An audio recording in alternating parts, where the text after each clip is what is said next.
نحمده ونصلي ونسلم على رسوله الكريم بسم اللہ الرحمن الرحیم۔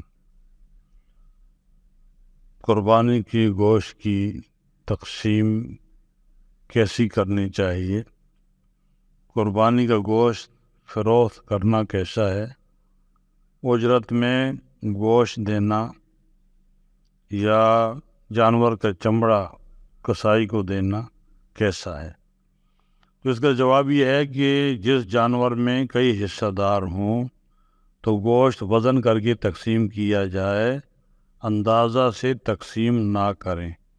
افضل یہ ہے کہ قربانی کا گوشت 3 حصے کر کے ایک حصہ اپنے اہل و عیال کے لیے رکھا جائے، ایک حصہ احباب و اعزاء میں تقسیم کرے، ایک حصہ فقراء و مساکین میں تقسیم کرے، اور جس شخص کے عیال زیادہ ہوں، فیملی کے لوگ زیادہ ہوں، وہ تمام گوشت خود بھی رکھ سکتا ہے۔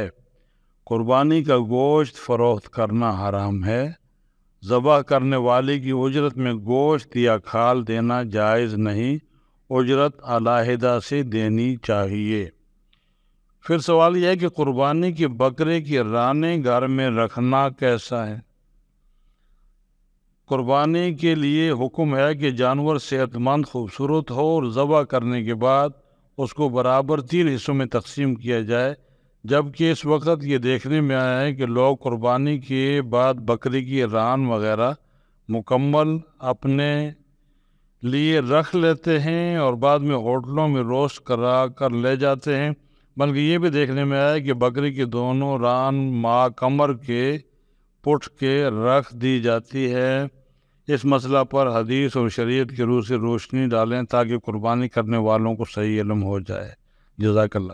تو اس کا جواب یہ ہے کہ افضل یہ ہے کہ قربانی کی گوشت کے 3 حصے کیے جائیں، ایک فقراء کے لیے، ایک دوست احباب کے لیے اور ایک گھر کے لیے۔ لیکن اگر سارا تقسیم کر دیا جائے یا گھر میں رکھ لیا جائے تو بھی کوئی حرج نہیں ہے، بشرطے کہ قربانی صحیح نیت کے ساتھ کی تھی، صرف گوشت کھانے یا لوگوں میں سرخروئی اور فخر کرنے کے لیے قربانی نہیں کی تھی۔ واللہ عالم بالصواب۔